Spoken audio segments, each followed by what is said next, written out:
For over 2,000 years, stories have been passed down about the famous and infamous people from ancient Rome. While many of these names are still familiar to most people today, it doesn't really tell us much about how the average person lived back then. What was life like for a regular person whose names didn't make it into the history books? Learn more about the life of the average person in ancient Rome, and how we know what we know, on this episode of Everything Everywhere Daily.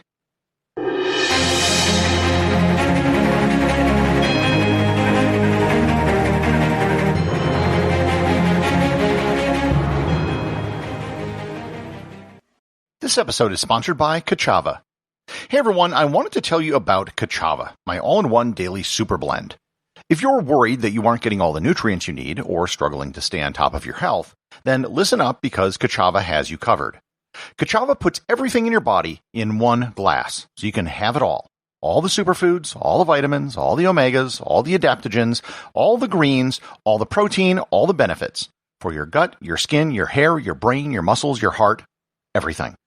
No more compromise, no more guilt, and no other nutrition shake does all of this. They traveled to the ends of the earth to source everything and then crushed it up. Kachava is a powder. You take 2 scoops of it and just add water and blend it up, and it tastes incredible. They have 5 delicious flavors: vanilla, coconut acai, chai, matcha, and my favorite, chocolate. I can drink 1 glass of Kachava a day, and it'll keep me full for hours. Trying to manage all the supplements and ingredients you should be taking can be overwhelming and expensive. But now, Kachava makes clean, organic, superfood nutrition accessible to everyone. So, you gotta try Kachava for yourself. Kachava is offering 10% off for a limited time. Go to kachava.com/everywhere, spelled Kachava, and get 10% off your first order. That's kachava.com/everywhere. I've done many episodes on topics from ancient Rome. Usually it has something to do with this emperor or that battle or some noteworthy event that took place. The reason why these topics get covered is really no different than why certain topics are in the news today and others aren't. Wars and emperors are things that historians bothered to write about. They didn't tend to write about the average everyday goings-on because the contemporary audience they were writing for already knew all those things. Moreover, even if someone did document those things, there's a good chance that it was lost. 99% of all ancient Roman literature has disappeared over time. We know a lot about Julius Caesar, for example, but we know very little about Antoninus Pius. Antoninus Pius was one of the longest reigning Roman emperors in history, and he oversaw one of the greatest stretches of peace in Roman history. Yet, very little about him has survived. So what we know about the lives of the common people in ancient Rome comes from several sources. There were some things written down that did survive that we can get some information from, but most of what we know has come from archaeology. The Romans left a lot of ruins for us to learn from. The Romans tended to build with stone, brick, marble, and concrete. And moreover, they were all over the place, leaving behind entire cities well preserved in the desert like Timgad in Algeria and Leptis Magna in Libya. There's one thing that the Romans left us that no other ancient civilization has ever left behind. An almost fully preserved city, frozen in time, buried by a volcano. And I am, of course, talking about Pompeii. The people who lived in the Roman Empire would have lived in a wide variety of places. Life in Jerash, in what is today Jordan, would have been very different than life in Londinium, which is modern-day London.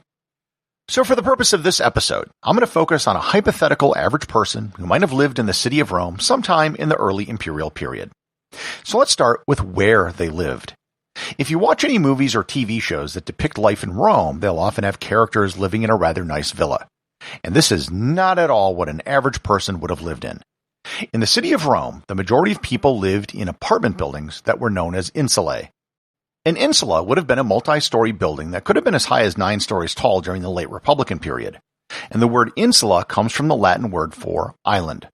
Augustus limited the height to about 68 feet or 21 meters, and that was later reduced to 58 feet or 17.5 meters.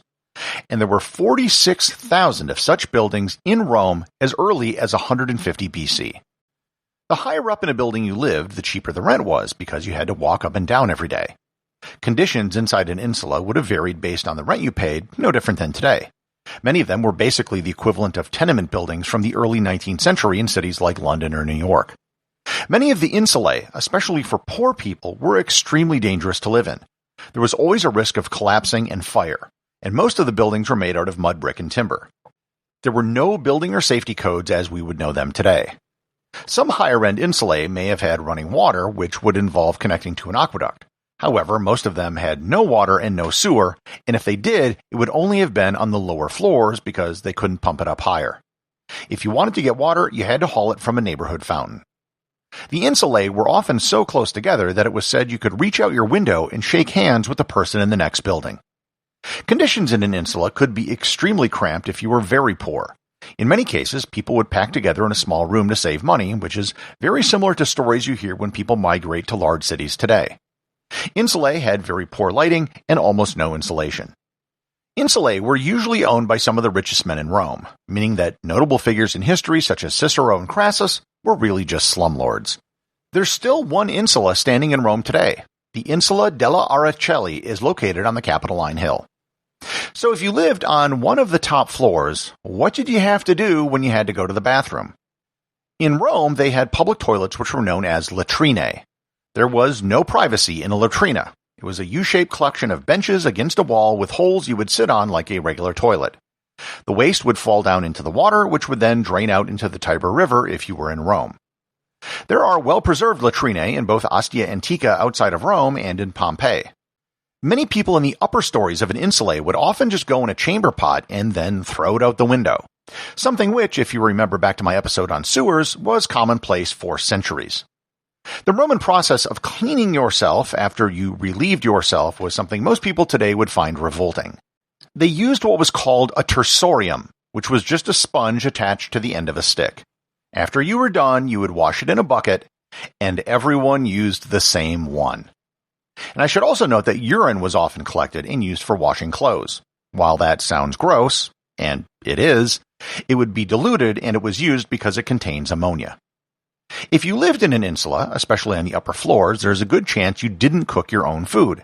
There was little room for a kitchen, plus carrying wood all the way up for a fire would have been tiring and dangerous. Most lower-class Romans would have eaten at a local fast food joint known as a Thermopolium. A Thermopolium was usually a long counter that would have holes in it where clay plots, known as dolia, would be kept and heated. There are well-preserved Thermopoliae in both Pompeii and Ostia Antica where you can clearly see the layout as well as preserved artwork on the counter. One was recently excavated in Pompeii in 2020, which made the news all over the world. The food which was served was not necessarily that great. Many of the foods we have today didn't exist at that period in history, and there was no refrigeration and little in the way of food preservation. Different Thermopoliae would specialize in different dishes, and artwork would have advertised what they were selling. It would usually have been some sort of stew or soup, and they may have also sold cheese, wine, or salted fish. The average lower-class Roman would have had little to no fruit or meat. Most of the low-end meals would have been some sort of grain-based gruel with bread and a low-quality olive oil. Meat would sometimes be available on holy days when animals would be sacrificed at the temple, and the meat then sold at a discount. The closest thing I can think of today which could compare to a Thermopolium would be the hawker stands in Singapore. The quality is radically better, of course, but they still serve people who live in small apartments in densely crowded areas. The poorest Romans also received a grain dole of 35 to 40 kilograms of wheat per month, for free. However, you had to be a Roman citizen to collect it. The wheat was given out as wheat, not flour, so you had to take it to a miller to grind it, and then a baker to bake it, because poor Romans didn't have the equipment to do either. Going about your daily business on the streets of Rome was a dangerous affair. Getting hit by a flying object off of an insula was not an uncommon occurrence. This could be anything from a ceramic tile from the roof to the contents of a chamber pot. Also, there were no police in Rome, at least nothing like we would consider police who were there to enforce laws and protect people from crime. Safety was enforced at a neighborhood level. Everybody knew everyone else, and everyone had an incentive to ensure that crime was kept in check. Vigilante justice was common and socially accepted. There was a court system, but it required a lawyer, so it often wasn't used by people who were very poor. If you did take a case to court, you would usually have to be your own investigator. Most people think that the Romans walked around wearing togas. This is not true. The toga was reserved for more formal affairs and was more akin to wearing a suit, and they were reserved for adult men. Formal wear for women would be a stola, and for reference, the Statue of Liberty is wearing a stola. On top of this, they would often wear a mantle called a palla.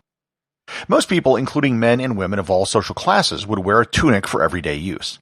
There might be some variation in the length of the sleeves or how far down it would go, but tunics were the Roman equivalent of t-shirt and jeans.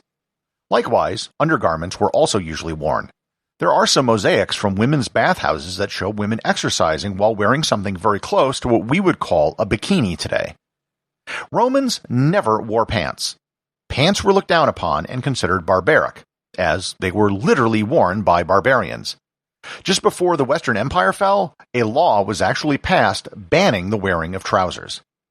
Roman shoes usually consisted of open-toe leather sandals, but shoe styles did vary widely over time and across the empire. If you were a free Roman, aka not a slave, the workday was actually rather short. Most people would work about 6 hours from 6 a.m. to noon, although there were no weekends. The afternoons were often reserved for attending games and going to the bath. Baths could be found all over Rome, and they were for everyone of every social class. They were affordable even for the poor, and poor people could go about once a week, and they were free on holidays. Around the time of Julius Caesar, there were 170 baths in Rome, and that number rose to 800 several centuries later. The bath was a good place for doing business as well as getting clean. A bath would usually include 3 pools of hot, warm, and cold water known as the Calidarium, the Tepidarium, and the Frigidarium. There would also usually be a gym for physical exercise and other amenities depending upon the clientele. After the bath, you may have attended one of the games, which could have been thrown by a wealthy Roman who was running for office. The most popular spectator sport was chariot racing, which I've discussed in previous episodes. People had teams they supported which corresponded to color. Gladiatorial games were also popular, but they weren't necessarily what you'd see in the movies. The vast majority of gladiatorial competitions were not to the death. One estimate puts the number of fatal competitions at about 1 in 5. There were also games that just consisted of slaying beasts in the arena. These animals were often brought in from far away, usually from Africa, at enormous cost. Chariot racing was much cheaper to stage than arena games were. The last thing average Romans had to worry about was death. Death was something you might encounter on a regular basis in Rome. Romans engaged in both burial and cremation. All burials had to be done outside the walls of Rome, and wealthy people would often have elaborate tombs or mausoleums. Poorer people would join a funeral club, or a funeraticum collegium in Latin. Because a funeral was expensive, they would pay a small fee each month to ensure that they received an honorable funeral when they died. The extremely poor were often just thrown into a huge mass grave called a puticuli, which was really more of a garbage dump. Avoiding this fate was the reason for funeral clubs. Ancient Rome probably would not have been a very nice place to live if you weren't one of the wealthy elite. It was dirty, smelly, had poor sanitation, and your diet would have been deficient in a host of vitamins and nutrients if all you ate mostly was just wheat every day, which is exactly what happened to many poor Romans. So studying the lives of ancient people gives us a better understanding of both where we came from and just how far we've come.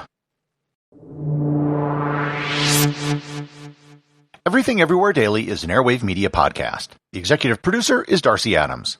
The associate producers are Thor, Thomsen, and Peter Bennett. Today's review comes from listener Salank1981 over at Apple Podcasts in Great Britain. They write, "Fascinating. I could listen to Gary read the phone book. He would undoubtedly make it amazingly interesting."